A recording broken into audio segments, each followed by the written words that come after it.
Kalaulah seandainya meletakkan seluruh anggota yang 7 tadi wajib dalam sujud, maka seluruhnya wajib juga ditundukkan ketika sujud. Kita tidak bisa dahi diletakkan, maka semuanya harus ikut. Sekarang ketika bapak ibu sholat duduk, yang sujud mana?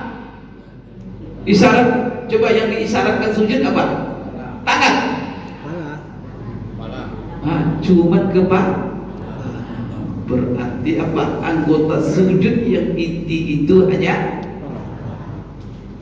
maka yang lainnya itu sudah kuat dan enggak kan kuat. Nanti kita dengarkan pula nanti apa kata mazhab Syafi'i. Bismillahirrahmanirrahim. Meletakkan 2 tangan ketika sujud, kemudian 2 lutut ketika sujud, kemudian 2 tumit ketika sujud. Ini apa hukumnya ini? Apakah itu wajib dalam sujud? Kalau seandainya tidak kita letakkan 2 tangan ketika sujud, tidak sah sujud kita. Atau itu hanya sujud sunat di dalam sujud? Jadi yang rukun dalam sujud itu apa? Yang membuat kita mengatakan seorang kalau tidak dilakukannya itu dalam sujudnya, tidak sah sujudnya. Maka ini menjadi masalah perdebatan. Ini termasuk dalam masalah khilafiyah, fikih muqarrar di dalam masalah sujud. Bapak Ibu sekalian, jumhur ulama di dalam masalah ini meletakkan 2 tangan, 2 lutut, 2 tumit, 2 kaki. Ujung kaki nanti ketika kita sujud di bumi itu di tempat sujud, apakah itu wajib hukumnya atau tidak wajib, atau apa yang wajib sebenarnya di dalam sujud itu. Zahaba jumhur fuqaha wa humul Hanafiyyah wal Malikiyyah wa ahadul qawlaini lada Syafi'iyyah wa riwayat an Ahmad. Jadi ini kebanyakan ulama berpendapat di sini termasuk Hanafi, Maliki. Tapi yang inti di sini Hanafi dan Maliki. Kemudian ada juga satu pendapat di kalangan ulama Syafi'iyah. Kemudian juga satu riwayat dari Imam Ahmad. Apa pendapatnya? Bahwa la yajibu 'ala sajidi wad'u yadayhi wa rukbatayhi wa qadamayhi wa innamal wajibu 'alaihi huwa sujudu 'alal jabhati faqat. Jadi yang wajib dalam sujud itu apa? Maka menurut pendapat ini jumhur itu Hanafi, Maliki. Maka yang wajib di dalam sujud itu hanya meletakkan dahi di atas tempat sujud. Itu cuma yang wajib. Yang mana yang dahi itu adalah ini bagian yang bundar di tengah kening kita ini, antara 2 alis mata kita kan. Akan di sini ada tengah ini. Itu cuma yang wajib. Sedangkan tangan gimana? Meletakkan 2 tangan, 2 lutut, 2 kaki dalam sujud itu tidak wajib, cuma hukumnya sunnah. Jadi kalau ada orang sujud yang angkat kakinya, sah sujudnya tak? Sah. Menurut Hanafi dan Maliki. Ada kaki dia. Kalau ada orang sujud, dahi taruhnya, tangannya lipatnya ke dadanya, sana. Kalau menurut Hanafi, Maliki sah, karena meletakkan tangan dan 2 lutut itu cuma sunat, tidak wajib. Ini Bapak Ibu sekalian ya. Apa yang menjadi dalil mereka? Jadi ini mazhab siapa? Hanafi, Maliki. Ini 2 mazhab ini. Ada riwayat-riwayat itu, tapi lemah. Nanti mazhab Syafi'i yang mazhab bagaimana? Kita kan kalau dalam mazhab itu yang kita pegang nih, yang dipegang di dalam mazhab. Berarti di sini 2. Pertama Hanafi dengan Maliki di sini. Nanti bandingnya Syafi'i Hambali. Kalau Hanafi, Maliki yang wajib dalam anggota wudhu, dalam anggota sujud cuma dahi saja. Yang lain sunnah. Maka kalau ada nanti lihat di Mekah, kadang lututnya tidak duduk di atas dua tangan, lututnya tidak ke bawah. Itu barangkali itu orang ada atau kaki ini naik, dua tumit ini naik kan ya. Mereka maka kadang-kadang diserongkannya, kadang-kadang sebagainya. Karena mereka menurut mereka dakwah. Berarti kan dengan mengetahui seperti ini Bapak Ibu ya, kan kita luas jadi pandangan kita. Karena kita tahu oh itu mazhabnya ini. Yang wajib menurut mereka cuma meletakkan dahi di atas tempat sujud. Yang lain-lain itu cuma sunat. Sunat sujud. Nah, ini Bapak Ibu. Apa yang menjadi dalil mereka? Oh Bapak Ibu, rujukannya Al-Quran, rujukannya Sunnah Rasulullah SAW. Jadi bukan pendapat seperti kita aja itu. Itu lahir daripada dalil.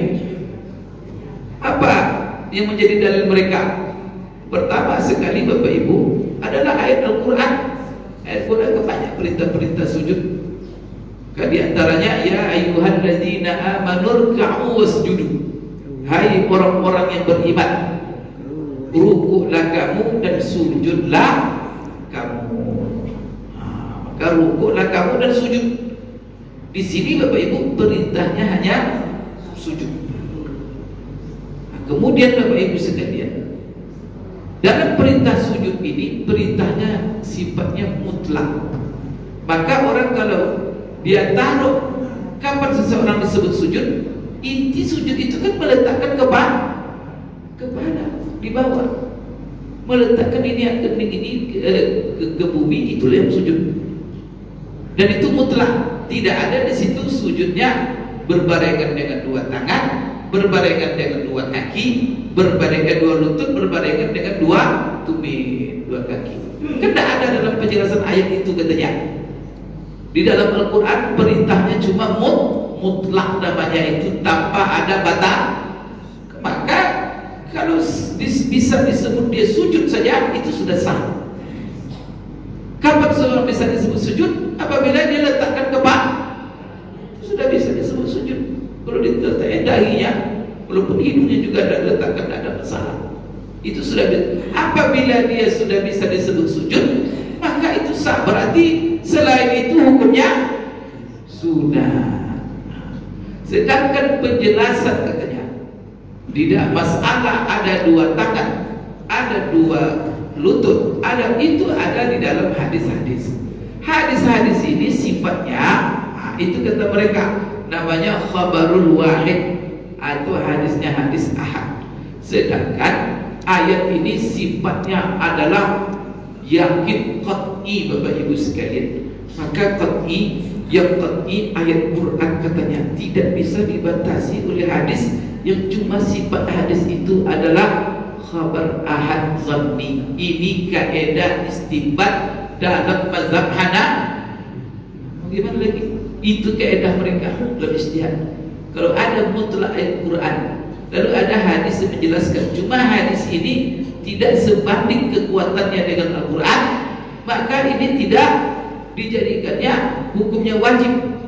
Ya, diperintahkan tapi tidak seperti perintah Quran, maka mereka sebut cuma Nah, untuk mengatakan wajib itu hadisnya harus setara dengan kekuatan ayat Al-Quran. Karena hadis itu bertingkat-tingkat Bapak Ibu. Maka hadis itu dari sisi sampainya kepada kita, kalau Quran seluruhnya itu mutawatir, semuanya qat'i. Maka tidak boleh kita meragukan sedikit pun. Pertama, otentiknya Al-Quran, keaslian dan juga kebenaran. Maka siapa yang meragukan ayat Quran ini palsu, ayat ini langsung murtad dia. Siapa yang meragukan kebenaran ayat Quran, atau juga umpamanya apa, dia mendakwa ada wahyu setelah Al-Quran, dia menerima wahyu pula dari Jibril, tahu pula dia bahasa malaikat, bahasa semut, bahasa apa namanya itu, macam-macam dakwah-dakwah orang-orang. Bapak Ibu sekalian, jadi di sini kekuatannya tidak sama. Oleh karena itu bukan tidak diamalkan, hadisnya diamalkan, tapi tingkatnya tidak sama dengan Maka yang ayat wajib itu yang dituju oleh ayat. Maka yang dituju oleh ayat cukup dengan dahi. Sedangkan penjelasan dalam sunnah itu cuma hukumnya cuma sunnah. Jadi kalau ada orang sujud menurut Hanafi cuma dengan dahinya saja, itu sudah sah, walaupun kakinya ke atas. Ini mazhab Hanafi dan mazhab Maliki. Maka di dalam Quran juga umpamanya apa? Simahum fi wujuhihim min asari sujud. Maka apa? Tanda mereka ada pada wajah mereka. Yaitu kenapa? Karena ada di situ tanda sujud. Nah, tanda sujud itu di mana? Di tangan atau di lutut? Dahi. Di dahi. Kan sujud itu di dahi. Di sini disebut oleh Allah simahum fi wujuhihim, bahwa apa? Tanda mereka itu ada pada wajah mereka. Kenapa? Apa tanda mereka di wajah mereka? Yaitu bekas sujud, hitam di dahinya. Tapi bukan hitam maksud itu. Tidak ada yang menafsirkan hitam. Itu hitam itu kena diadu-adu ke batu. Bapak Ibu, tafsirnya bukan hitam. Tidak ada menafsirkan hitam dahinya. Bacalah tafsirnya. Maka kalau penjelasan Quran jangan terjemah ya. Oh jadi dia hitam pun berarti kalau tidak ada hitam berarti tidak pernah. Mungkin orang yang hitam itu tidak pada sujud dia. Maka sujudnya sujud Hanafi. Karena kalau kakinya di atas itu kepalanya di bawah. Berat itu. Hitam dibuatnya. Kemudian juga Bapak Ibu sekalian, apa dasar mereka? Cuma bukan ayat saja. Mereka berdasarkan juga kepada hadis Rasulullah sallallahu alaihi wasallam. Maka Rasulullah sallallahu alaihi wasallam bersabda, "Iza sajadta famakkin jabhataka." Jadi kata Rasulullah dalam sebuah hadis, "Iza sajadta famakkin jabhataka." Kalau kamu sujud, mapatkan posisi dahimu di bumi. Nah, sekarang ketika Rasulullah menyebut sujud, yang Rasulullah fokuskan hanya masalah dahi. Yang lain tidak disebutnya. Dan mantapkan dua tanganmu, dua lututmu, dua kakimu, tidak ada di situ. Maka kata Rasulullah, "Iza sajadta famakkin jabhatak." Maka apabila kamu sujud, mantapkan posisi dahi di bumi. Maka di sini Bapak Ibu, apa kata ulama Hanafi dan Maliki di sini? Rasulullah dalam masalah sujud hanya menyebut dahi. Diifradkannya menyebut. Ini menunjukkan dalil ala mukhalafatiha li ghairiha min al-a'dha'il ukhra. Artinya berarti tidak fokus kepada anggota-anggota yang lain. Berarti yang menjadi fokus hanya dahi. Kemudian juga Bapak Ibu, dalil mereka dalil yang rasional ya, dari akli. Mereka katakan bahwa hakikat ataupun maksud daripada sujud itu adalah meletakkan anggota yang paling mulia ke bumi dan disujudkan kepada Allah. Apa anggota kita yang paling mulia? Kalau ada orang menendang lutut kita, mungkin kita tidak terlalu marah-marah juga lah. Tapi kalau sempat kepala ditendangnya, itu sempurna penghinaannya itu. Tamparnya kepala kita, pukulnya bagian kaki kita, kita bisa maafkan. Tapi kalau kepala, sorry. Ini apa itu? Menunjukkan kepada anggota yang paling mulia. Dan sujud itu adalah bentuk penghinaan diri kepada Allah, penghambaan diri kepada Allah. Maka apa yang kita sujudkan, yang kita tundukkan kepadanya anggota kita yang paling mulia kita. Dengan itu sempurnalah penghambaan diri kita kepada Allah. Bukan tangan, bukan meletakkan. Maka kalau ada orang diletakkannya dua tangan, dua lutut, kepalanya di atas, kalau kira-kira sujud namanya. Ini ngapain kamu? Jadi Bapak Ibu sekalian, kata mereka bahwa anggota yang paling mulia itu adalah kepala, asraful a'dha. Kemudian disujudkan itu di tempat yang paling bawah. Anggota kita yang paling rendah posisinya adalah tumit, kaki.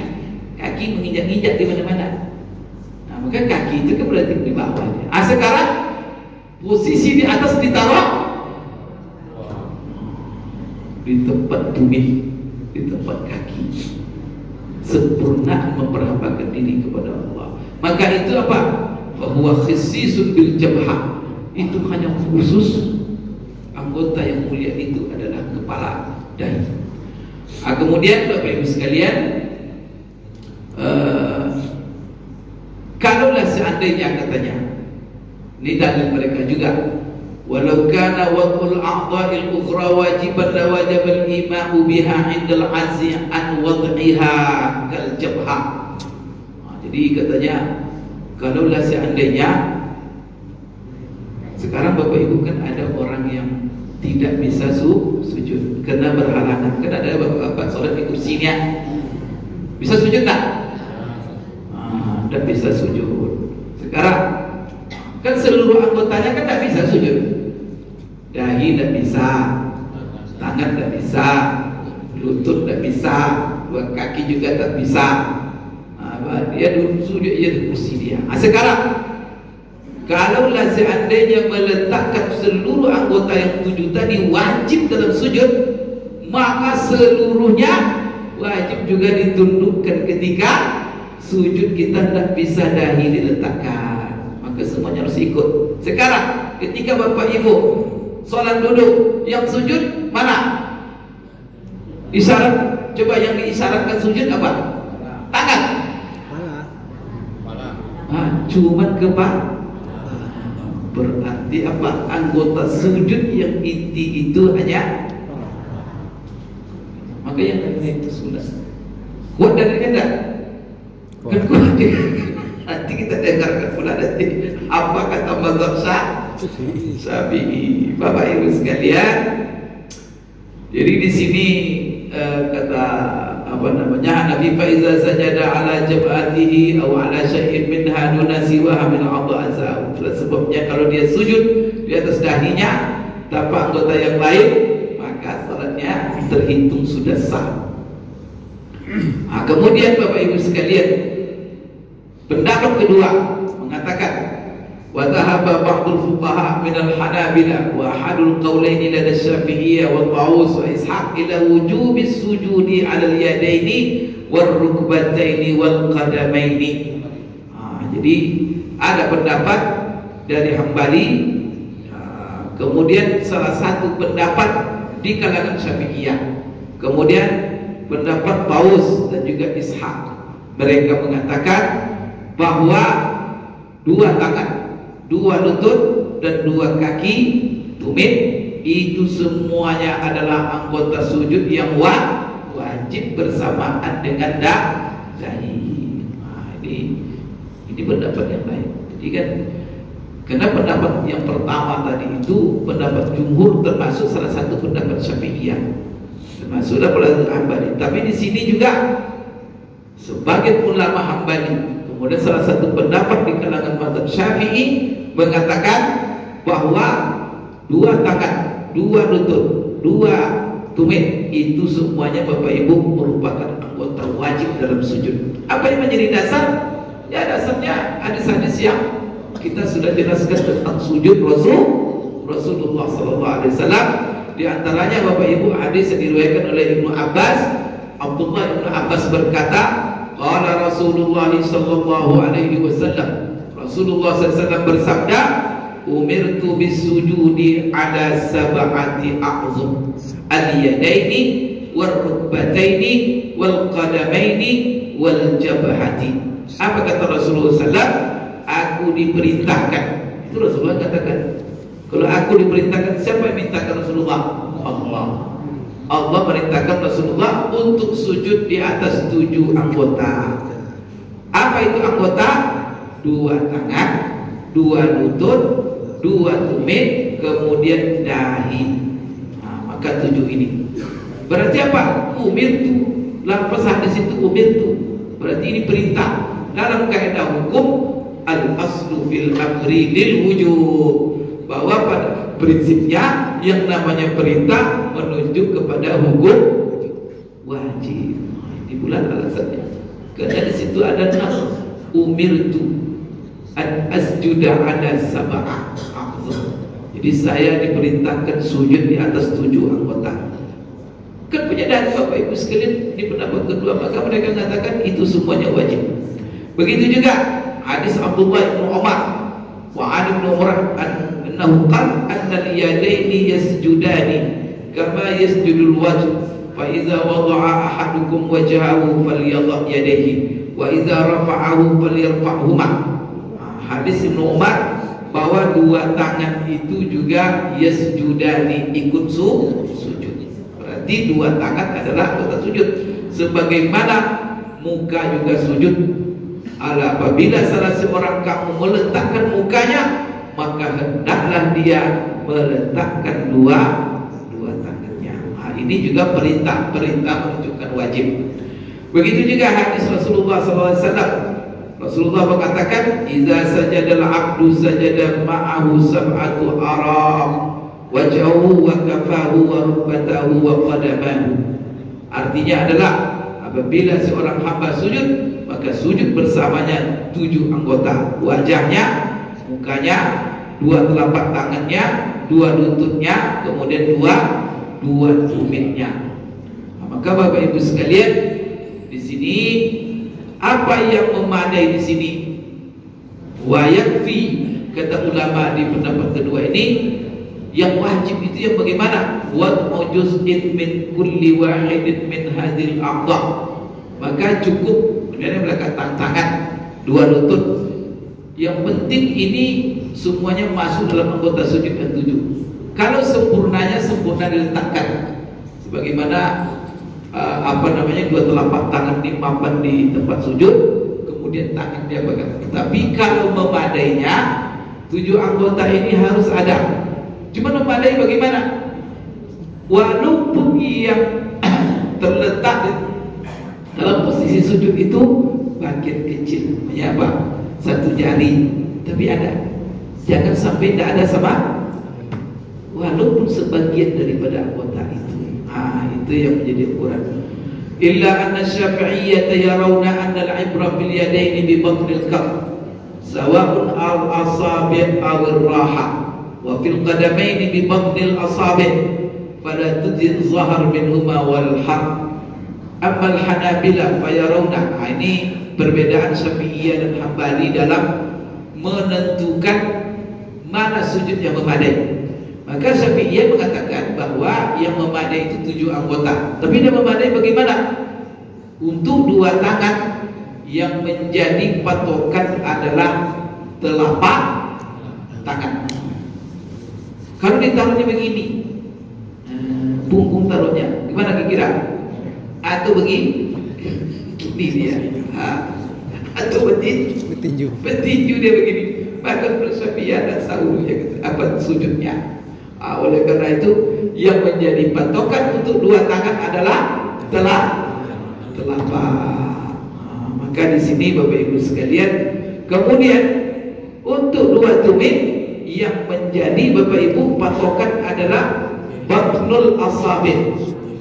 Jadi bukan ujung, tetapi yang maka dia dijentikkan begini supaya dia itu yang menjadi anggota sujud. Bukan katanya pada tuzhar minhuma wal haq. Oleh karena itu tidak cukup punggung tangan dan juga tidak cukup ujungnya harus ditaruh. Ini menurut Syafi'iyah. Wal haq itu ujung.